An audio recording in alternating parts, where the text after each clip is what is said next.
ఈ అన్నం చూస్తే పేదల భోజనం అనుకుంటారు అందరూ, కానీ ఇది ఆరోగ్యానికి బంగారం. ఇది మన పూర్వీకుల సీక్రెట్ ఫుడ్, చద్దన్నం. అదేనండి ఫర్మెంటెడ్ రైస్. జీర్ణశక్తి మెరుగవుతుంది, శరీరం చల్లబడుతుంది. మీరు కూడా ఇలా ట్రై చేయలేదా? అలా అయితే ఈ వీడియో పూర్తిగా చూసి మీ ఫ్రెండ్స్ అందరికీ షేర్ చేయండి. అందరికీ నమస్కారం. మేం ఇంట్లో చేసే సులభమైన రుచికరమైన వంటలను మీతో పంచుకోవడానికి ఈ వీడియోలు చేస్తాము. మా వంటల ప్రయాణంలో మీ అందరి సహకారం కావాలి. ఇంకా వీడియోలోకి వెళ్దాం. ముందుగా స్టవ్ వెలిగించుకొని 1 లీటర్ గేదె పాలండి ఇవి. ఈ లీటర్ గేదె పాలతోటి మనం ఇప్పుడు ఫర్మెంటెడ్ రైస్, అదేనండి చద్దన్నాన్ని చేయబోతున్నాం. ఈ బియ్యం కూడా 300 గ్రాముల బియ్యం అండి. ఇది 6గురికి సరిపోతుందండి. పాలు తెరలేయండి. స్టవ్ ఆఫ్ చేసుకొని అన్నం కూడా పొంగు వచ్చింది. గంజి అంతటిని వంచేసుకుందాం. ఇప్పుడు స్టవ్ ఆఫ్ చేసుకొని ఒక మూత పెట్టుకొని ఇందులోని గంజి అంతటిని మనం వంచేసుకోవాలండి. ఈ గంజిలో కొంచెం ఉప్పు వేసుకొని తాగితే మంచి ఎనర్జీ డ్రింక్గా కూడా ఇది పనిచేస్తుంది. మేము తాగుతూ ఉంటాము, మీరు కూడా తాగండి, చాలా మంచిది. గంజి వంచటం అయిపోయిందండి. ఇప్పుడు మనం స్టవ్ వెలిగించుకొని సిమ్ములో పెట్టుకొని అందులోని నీరంతా పోయేటట్టుగా మనం 5 నిమిషాల పాటు పొయ్యి మీద పెట్టుకుందాం. మన వైట్ రైస్ రెడీ అయిపోయిందండి. అన్నం ఆరిన తర్వాత మనం ఇందులో పాలు పోసుకుందాం.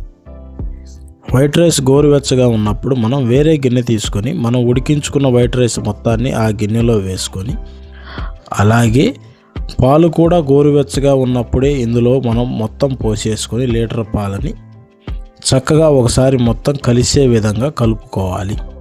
ఇప్పుడు ఇందులో 1 టీ గ్లాసు మజ్జిగని కూడా వేసుకొని మొత్తం ఒకసారి కలుపుకొని కట్ చేసి పెట్టుకున్న ఉల్లిపాయలు, మిరగాయలని కూడా అందులో వేసుకొని మూత పెట్టుకొని ఒక నైట్ అంతా దీన్ని మనం పక్కన పెట్టుకుందాం.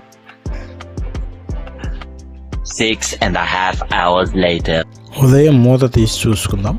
చక్కగా పాలన్నీ తోడుకున్నాయండి. ఇప్పుడు ఇందులో మిరగాయలు పక్కన పెట్టుకొని మనం ఈ అన్నాన్ని ప్లేట్లో వేసుకుందాం. చూడండి చక్కగా వచ్చింది. మీరు కూడా తప్పకుండా మీ ఇంట్లో ఇది ఒకసారి ట్రై చేయండి. ఇది పిల్లలకు పెద్దలకి చాలా ఆరోగ్యకరమైన ఆహారం. చక్కగా ఇందులో నీళ్లు పోసుకొని మనం ఉప్పు వేసుకొని కలుపుకొని చక్కగా తినండి. అట్టు, ఇడ్లీ, పూరి ఇలాంటివి కాదండి. ఉదయం పూట ఇలాంటిది తింటే మన ఆరోగ్యానికి ఎంతో మేలు చేసే ఆహారం ఇది. మీతో పాటు మీ పిల్లలకి, మీ ఇంట్లో ఉన్న పెద్దవారికి కూడా దీన్ని తినిపించండి. ఎలాంటి సైడ్ ఎఫెక్ట్లు ఉండవు, గ్యాస్ ట్రబుల్ ప్రాబ్లం ఉండదు, గట్ హెల్త్ కూడా చాలా మెరుగుపడుతుందండి. తప్పకుండా మీరు కూడా ఇలా ట్రై చేసి మీ కుటుంబం అంతా తిని ఎంతో చక్కని ఆరోగ్యంగా ఉండాలని మేము మనస్ఫూర్తిగా కోరుకుంటున్నాము. అలాగే మీకు ఈ వీడియో నచ్చినట్లయితే లైక్ చేయండి, షేర్ చేయండి. అలాగే మీ ఫ్రెండ్స్, అలాగే మీ ఫ్యామిలీ మెంబర్స్ కూడా ఈ వీడియోని షేర్ చేయాలని మేము కోరుకుంటున్నాము. మీ సపోర్ట్ మాకు అందజేస్తారని మనస్ఫూర్తిగా కోరుకుంటూ బాయ్.